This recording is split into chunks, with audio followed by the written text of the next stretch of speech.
রাজ্যের সমস্ত এসএসএ কর্মীদের আমার চ্যানেলের পক্ষ থেকে আন্তরিক শুভেচ্ছা জানিয়ে শুরু করছি আজকের এসএসএ নিউজ। আজকে আমার প্রতিবেদনের মূল বিষয় হচ্ছে যে এই এসএসএ কর্মীদের উপর রাজ্য সরকারের চিন্তাভাবনা এবং কিভাবে রাজ্য সরকার এই সমস্ত এসএসএ কর্মীদের বঞ্চনা করে রেখেছেন। ইতিমধ্যেই আপনারা সকলেই জানেন, পার্শ্ব শিক্ষক থেকে শুরু করে এসএসকে এমএসকে শিক্ষক শিক্ষিকা, মাদ্রাসা পৌরসভার শিক্ষক শিক্ষিকা, একাডেমিক সুপারভাইজার সকলেই চরমভাবে বঞ্চিত, লাঞ্ছিত, শোষিত, নির্যাতিত, অপমানিত, প্রতারিত। তা সত্ত্বেও সরকারের কিন্তু ঘুম ভাঙছে না। সমস্ত সংগঠনের পক্ষ থেকে সরকারের ঘুম ভাঙানোর জন্য আপ্রাণ চেষ্টা চালানো হচ্ছে। তা সত্ত্বেও সরকার বাহাদুর কোনোভাবেই এই প্রতারণা বা বঞ্চনার অবসান ঘটাতে চাইছে না। সেটা একটা দিক। আমি আজকে মূলত যে বিষয়টি আলোচনা করব, সরকার কি চাইছে আর কি বলছে, এই দুটোর মধ্যে কি সামঞ্জস্য আছে। দেখুন, আমরা শিক্ষা দপ্তরের অধীন কর্মচারী, অর্থাৎ আমাদের অভিভাবক বলতে রাজ্যের শিক্ষামন্ত্রী এবং মাননীয় মুখ্যমন্ত্রী।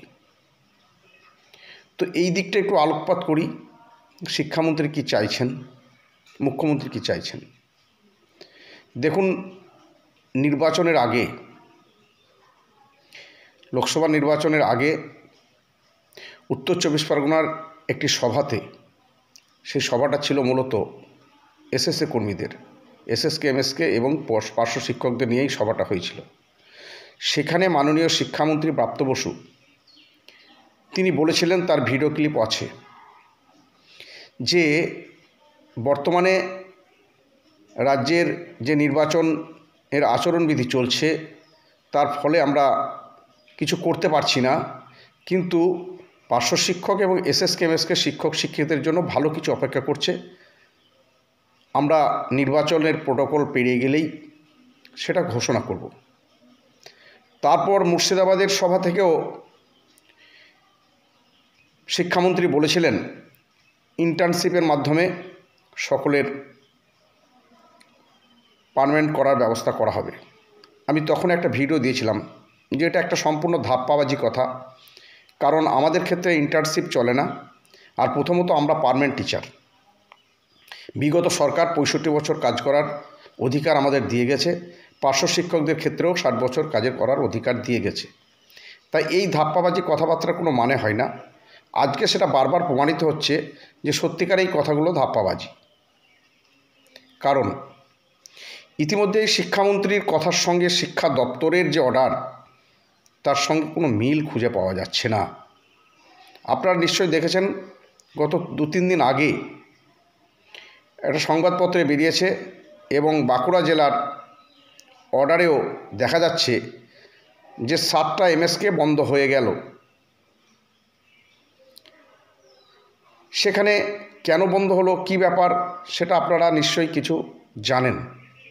শুধু 7টা এমএসকে বন্ধের ব্যাপার নয়, সারা রাজ্যে এসএসকে এমএসকে সহ মানে প্রাইমারি স্কুল এবং আপার প্রাইমারি স্কুল সব মিলিয়ে প্রায় 8,000 শিক্ষাকেন্দ্র অর্থাৎ স্কুল বন্ধ হতে চলেছে এই সরকারের আমলে। কিন্তু আমি কথাগুলো বলছি কি কারণে বলুন তো।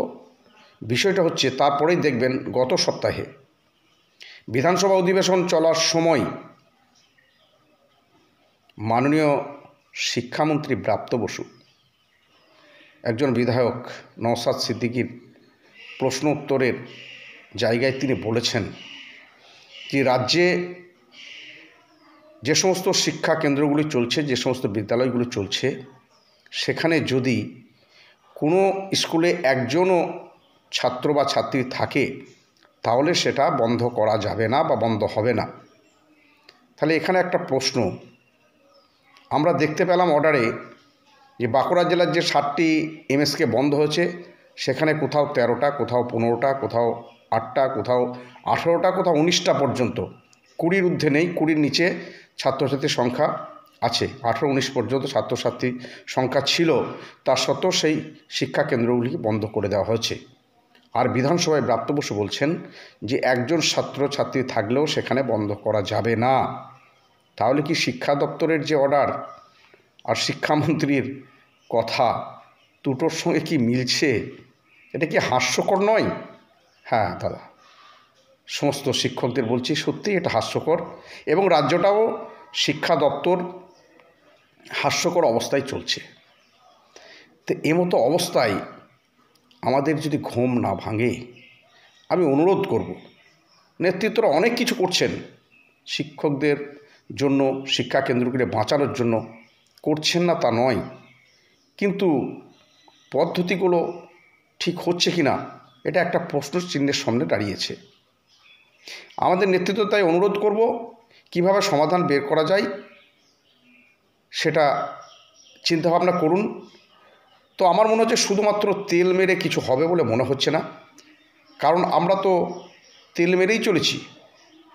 আমরা আন্দোলন কর্মসূচি গ্রহণ করছি, সেখানে সরকারের শিক্ষামন্ত্রী, মুখ্যমন্ত্রীর ছবি সহ, তা সত্ত্বেও শিক্ষা কেন্দ্রগুলিকে বন্ধ করার জন্য সরকার সুপরিকল্পিতভাবে সমস্ত রকম পদক্ষেপ ইতিমধ্যেই নিয়ে ফেলেছে বলেই আমার ধারণা।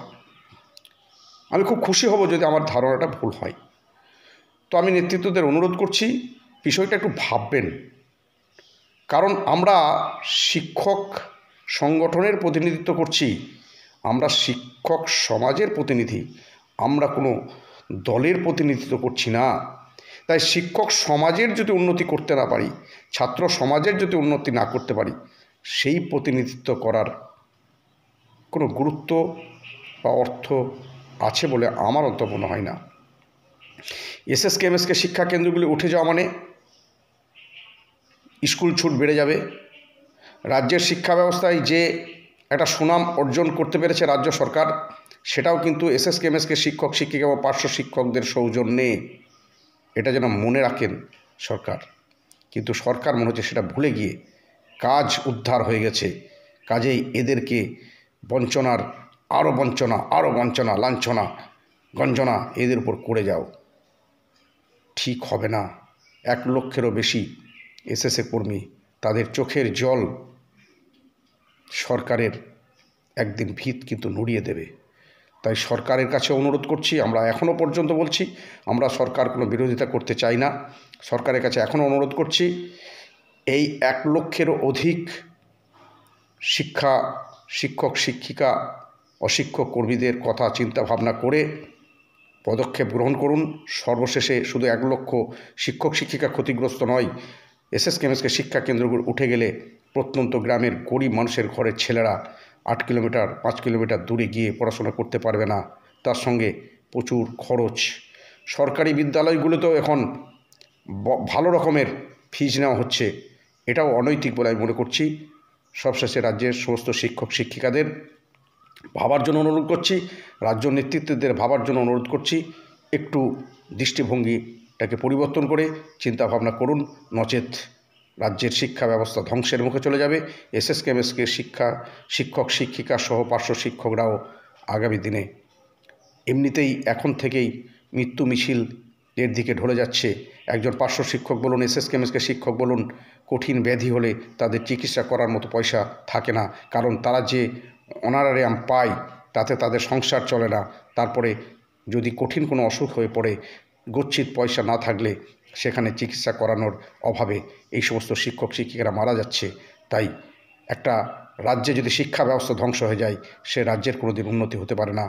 তাই রাজ্য সরকারের কাছে আবেদন, অনুরোধ যাই বলুন রাখছি, এবং এই 1 লক্ষ পরিবারের কথা ভেবে মাননীয়ের কাছে করজোর অনুরোধ করছি, যদি আমার এই ভিডিওর বার্তা মাননীয়ের কাছে পৌঁছাই, তাহলে তিনি অনুরোধ তেনাকে বলতে চাই, আপনি ভাববেন, এই সমস্ত শিক্ষকদের কথা ভাববেন, নচেত আগামী দিনে কিন্তু রাজ্যের পরিস্থিতি খুব ভয়াবহ দিকে মোড় নেবে। আমিও রাজ্যের নেতৃত্বদের অনুরোধ করব, বিষয়টা ভাববেন, আগামী দিনে কিভাবে আমাদের শিক্ষা কেন্দ্রগুলিকে বাঁচানো যায় এবং শিক্ষক শিক্ষিকাদের দুবেলা দুটো অন্ন যাতে তারা তাদের সন্তানদের মুখে তুলে দিতে পারে, সেই ব্যবস্থা করার জন্য অনুরোধ করছি। সকলকে ধন্যবাদ জানিয়ে আজকের মতো এসএস নিউজ এখানেই শেষ করছি। সকলেই ভালো থাকবেন, সুস্থ থাকবেন। ধন্যবাদ।